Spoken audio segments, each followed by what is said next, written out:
Hello friends, once again welcome to Ram Pharma Academy. If you haven't subscribed to our channel, please subscribe to channel and then watch the video.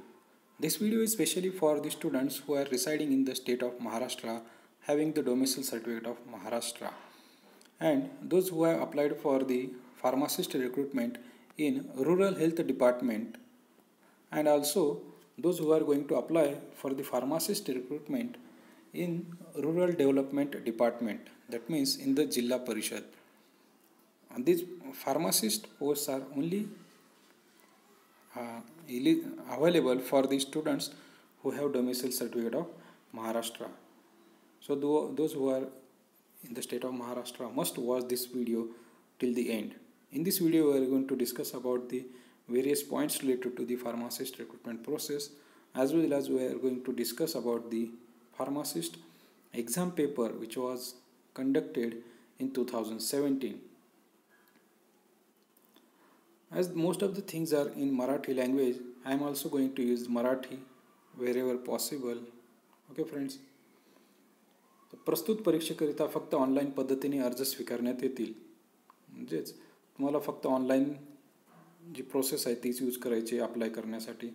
पात्र उमेदवारांना web आधारित online अर्ज www.mahapariksha.gov.in या संकेतस्थळाद्वारे या कालावधीतच करणे आवश्यक राहील. To apply for this pharmacist recruitment process, you have to visit www.mahapariksha.gov.in.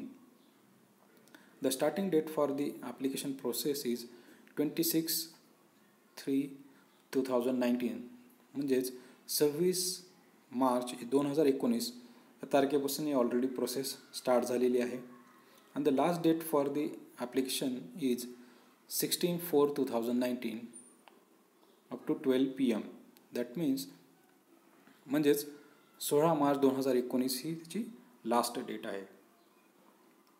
आणि एक्झामिनेशन फीज जी लागणार आहे ती आहे, मागासवर्गीय उमेदवार असेल तर त्याला 250 रुपये, सर्वसाधारण प्रवर्गातील उमेदवार असेल तर 500 रुपये, आणि माजी सैनिक उमेदवारांसाठी परीक्षा शुल्क भरण्याची आवश्यकता नाही. त्याच्यानंतर पाहूया आपण एज्युकेशनल क्वालिफिकेशन्स काय लागणार आहेत. फॉर फार्मासिस्ट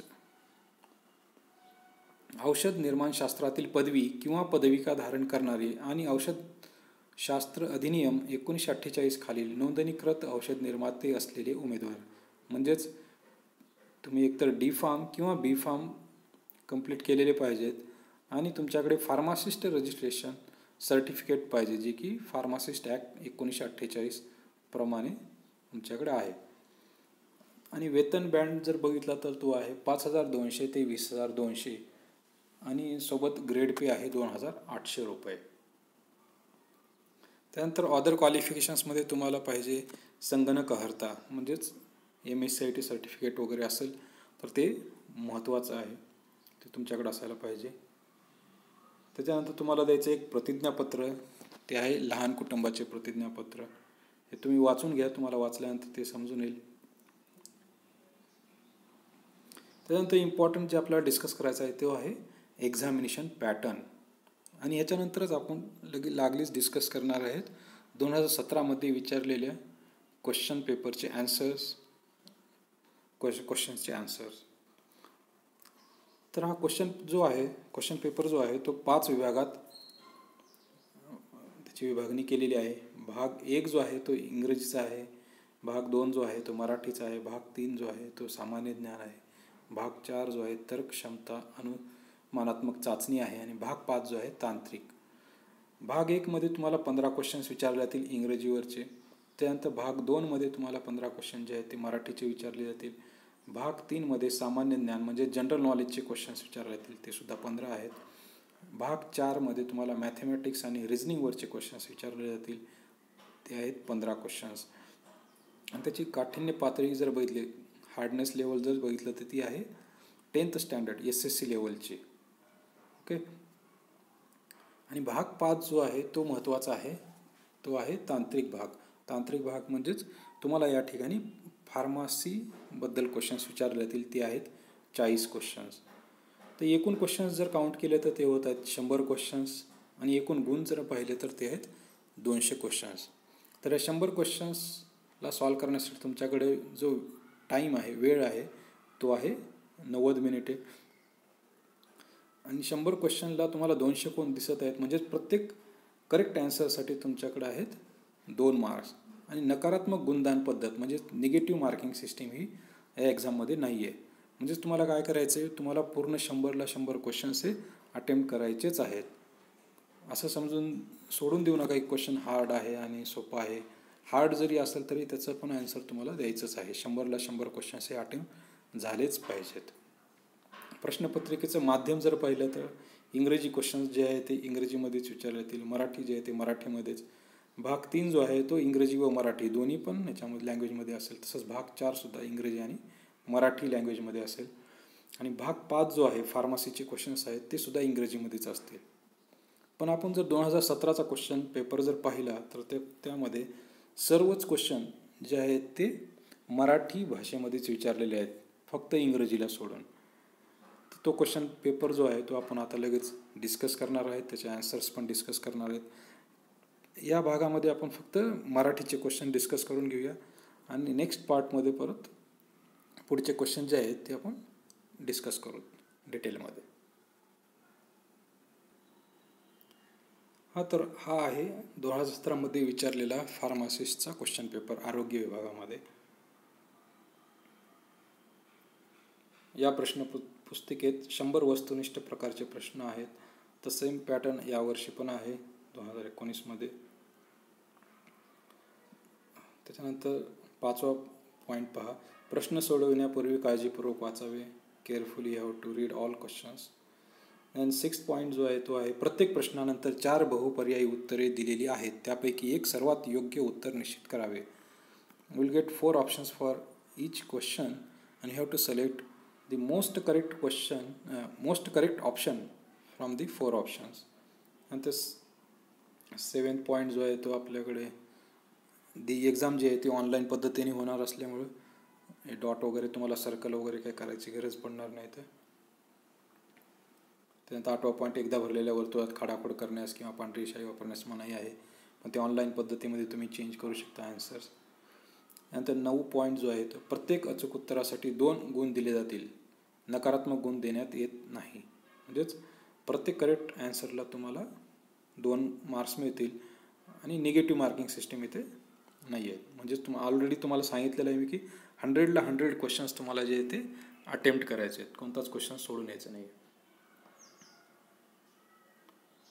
चला मग पाहूया आपण एक एक क्वेश्चन्स आणि त्यांचे आन्सर्स काय असतील ते. पहिला प्रश्न आहे, सदाचार या शब्दाच्या संधीच्या फोडीचा योग्य पर्याय निवडा. तर या क्वेश्चन पेपरमध्ये जे 15 क्वेश्चन्स स्टार्टिंगचे आहेत ते आहेत मराठीचे क्वेश्चन्स. पहिला क्वेश्चन जो आहे तो आहे मग सदाचार या शब्दाच्या संधीच्या फोडीचा योग्य पर्याय निवडा. आणि त्याचे ऑप्शन्स आहेत, ए सद अधिक आचार, दुसरा आहे सदा अधिक आचार, त्यानंतर सी आहे सदा अधिक चार आणि लास्ट जो आहे तो सत अधिक आचार. जर तुम्हाला संधी विग्रह वगैरे येत असेल तर हे क्वेश्चन जे आहे ते खूप इझी आहेत. आता ह्याचं करेक्ट आन्सर जे आहे ते आहे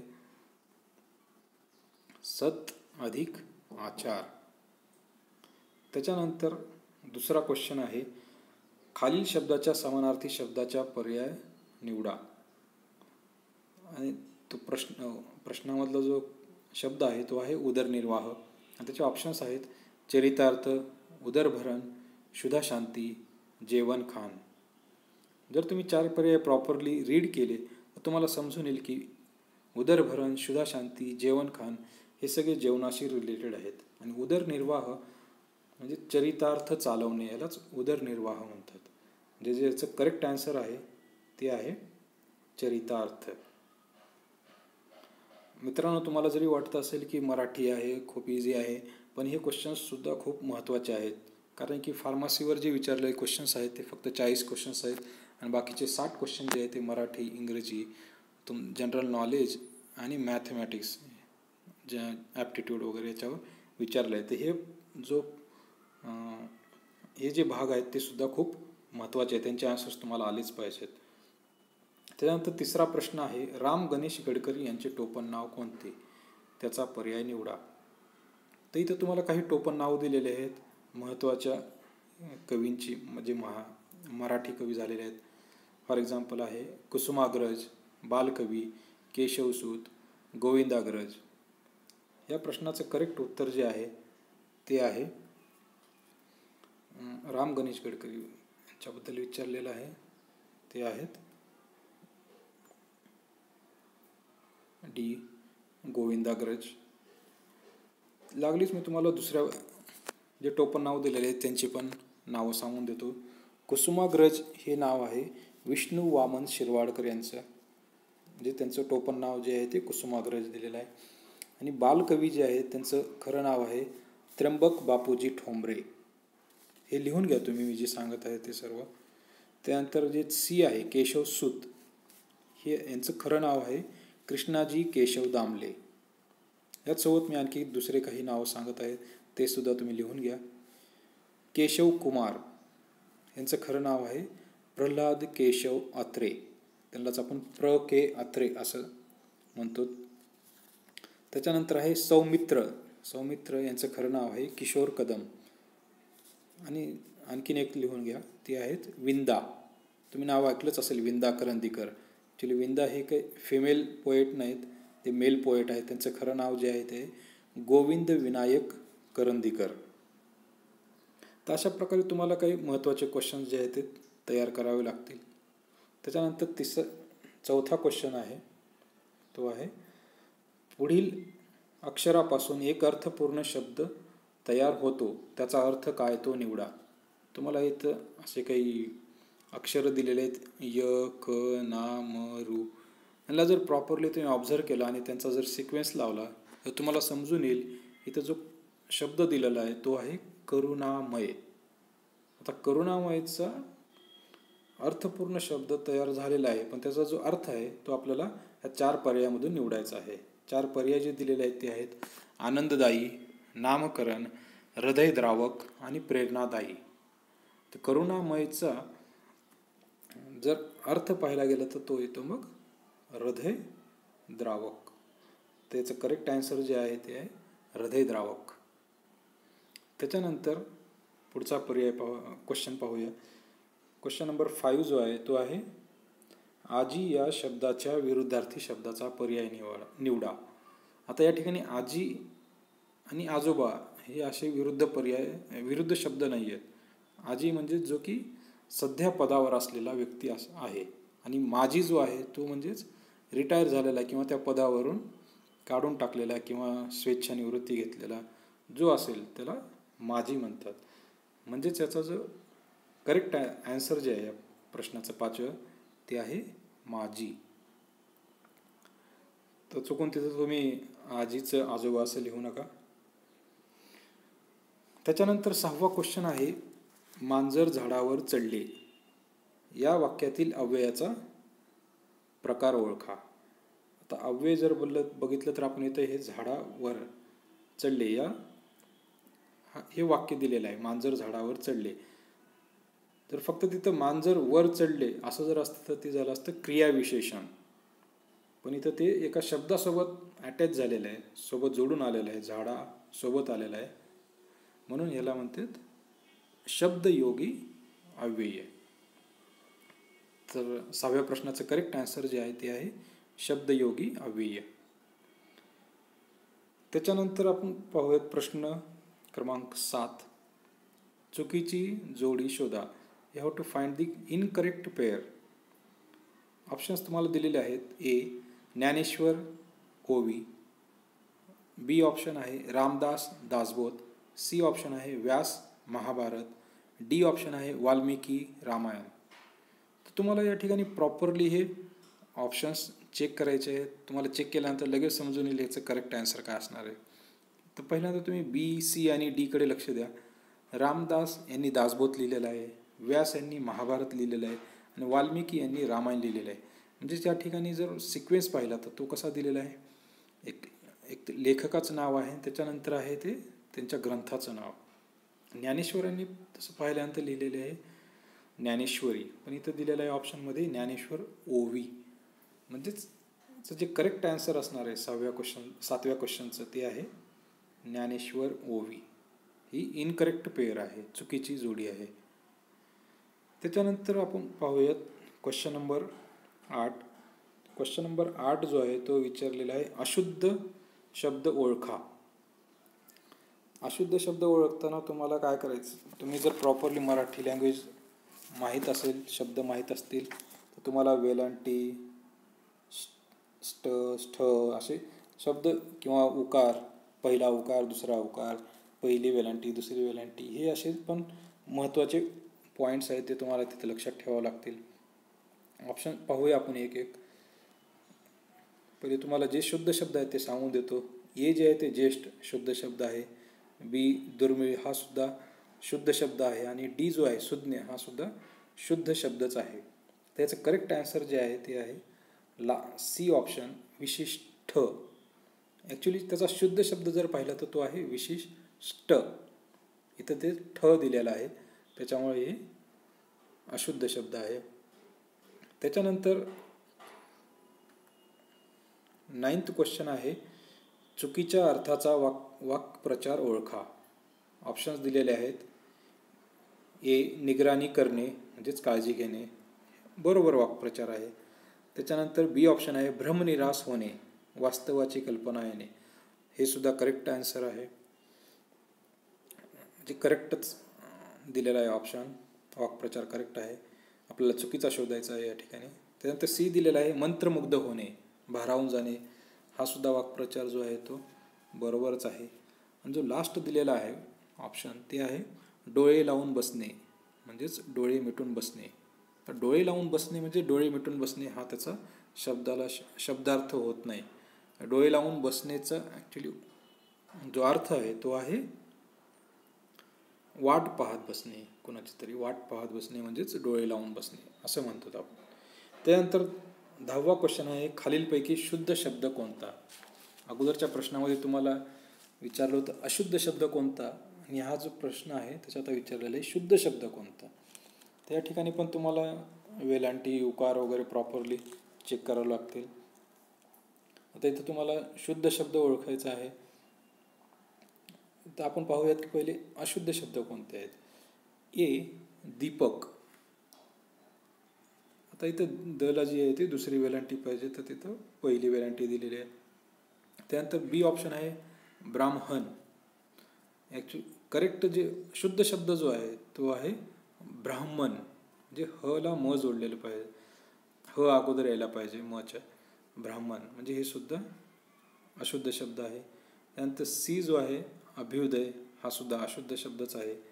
तर याचं करेक्ट उत्तर जे येत आहे ते आहे शीर्षासन, हा शुद्ध शब्द आहे. याच्यामध्ये कुठेही काही मिस्टेक नाही आहे, काहीच चूक नाही आहे त्याच्यामध्ये. त्याच्यानंतर 11वा प्रश्न आहे राजाने राजवाडा बांधला या वाक्यातील प्रयोग ओळखा. तर तुम्हाला प्रयोगावर सुद्धा थोडीशी स्टडी करावं लागेल, त्याच्यानंतर तुम्हाला ह्याचे आन्सर्स सॉल्व करता येतील. तर याचं जे करेक्ट आन्सर आहे ते आहे बी कर्मणी प्रयोग. राजाने राजवाडा बांधला याचा जो प्रयोग आहे तो आहे कर्मणी प्रयोग. त्याच्यानंतर 12वा क्वेश्चन आहे संकेतार्थी वाक्य कोणत्या अवयवावरून ओळखावी, ज्याच्यातून संकेत मिळू शकतो. जसं की आपण म्हणतो की असं झालं तर तसं होईल, तसं झालं तर असं होईल, म्हणजेच जर तर हे तिथं यूज केले जातात, संकेत दिला जातो. म्हणजेच 12व्या क्वेश्चनचं जे करेक्ट आन्सर आहे ते आहे जर तर, लास्ट ऑप्शन. त्याच्यानंतर आहे 13वा क्वेश्चन खालीलपैकी भाववाचक नाम नसलेला शब्द कोणता. ज्याच्यामधून भाव उत्पन्न होत नाही असा शब्द तुम्हाला तिथून शोधून काढायचा आहे. त्याचे ऑप्शन्स दिलेले आहेत मौर्य, शौर्य, क्रौर्य, धैर्य. जर तुम्ही प्रॉपरली हे शब्द पाहिले बी, सी आणि डी, शौर्य, क्रौर्य, धैर्य, याच्यामधून एक भाव उत्पन्न होत आहे. मौर्य जे आहे त्याच्यामधून हा जो शब्द आहे तो भाववाचक नाम नसलेला शब्द आहे. म्हणजेच 13व्या प्रश्नाचं जे करेक्ट आन्सर आहे ते आहे मौर्य. त्याच्यानंतर आहे 14वा प्रश्न खालीलपैकी कोणता शब्द सूर्य या शब्दास समानार्थी नाही. म्हणजेच सूर्यासाठी जे सिनोनिम्स आहेत, समानार्थी शब्द आहेत, ते तुम्हाला आयडेंटिफाय करा. त्याच्या व्यतिरिक्त जो शब्द राहणार आहे ते तुमचं आन्सर राहील.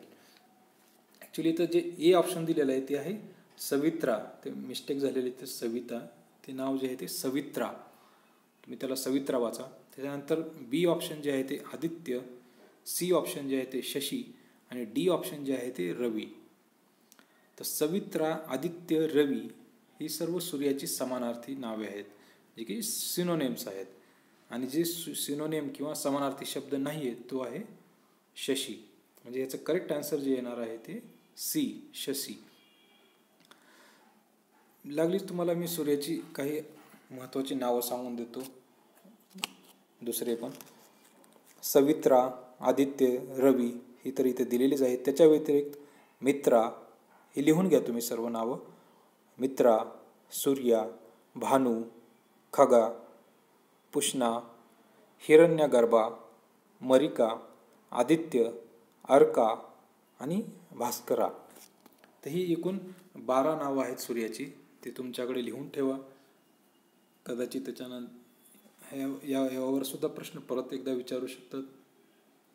त्याच्यानंतर आपण पाहणार आहोत 15वा प्रश्न, लास्ट प्रश्न जो या व्हिडिओमध्ये आपण पाहणार आहोत तो आहे खालील वाक्यामधून कर्मणी प्रयोगाचे वाक्य निवडा. तर तुम्हाला हे परत प्रयोगावर क्वेश्चन विचारलेला आहे. तर प्रयोगाला तुम्हाला थोडंसं महत्त्व द्यावं लागणार आहे. त्याच्यावर 2 क्वेश्चन आलेले आहेत. त्याचं जे करेक्ट आन्सर येणार आहे ते आहे बी, जादूगाराने जादूचे प्रयोग केले. हे जे आहे ते कर्मणी प्रयोगाचं वाक्य आहे. अगोदरच्या क्वेश्चनमध्ये तुम्हाला वाक्य देऊन कर्मणी प्रयोग ओळखायला सांगितलं होतं. या ठिकाणी तुम्हाला कर्मणी प्रयोगाचे वाक्य ओळखायला सांगितलेलं आहे. तर अशा प्रकारे हे 15 मराठीचे क्वेश्चन जे आहे 2017 आरोग्य विभागामध्ये फार्मासिस्ट एक्झाम जी झाली होती त्यात विचारलेल्या क्वेश्चनचे आन्सर्स आपण डिटेलमध्ये डिस्कस केलेले आहेत. जर तुम्हाला हा व्हिडिओ आवडला असेल तर तुमच्या मित्रांसोबत हा शेअर करा, आपल्या चॅनलला सबस्क्राईब करा. आणि यानंतरच्या नेक्स्ट व्हिडिओमध्ये आपण पाहणार आहोत दुसरे क्वेश्चन जे की याच एक्झाममध्ये विचारले होते.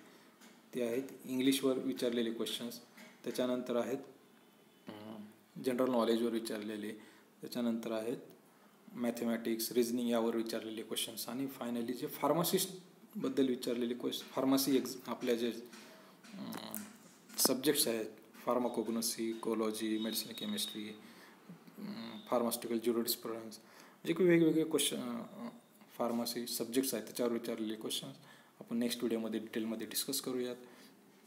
Okay friends, thanks for watching this video. Please like and share the video with your friends. Goodbye. Take care.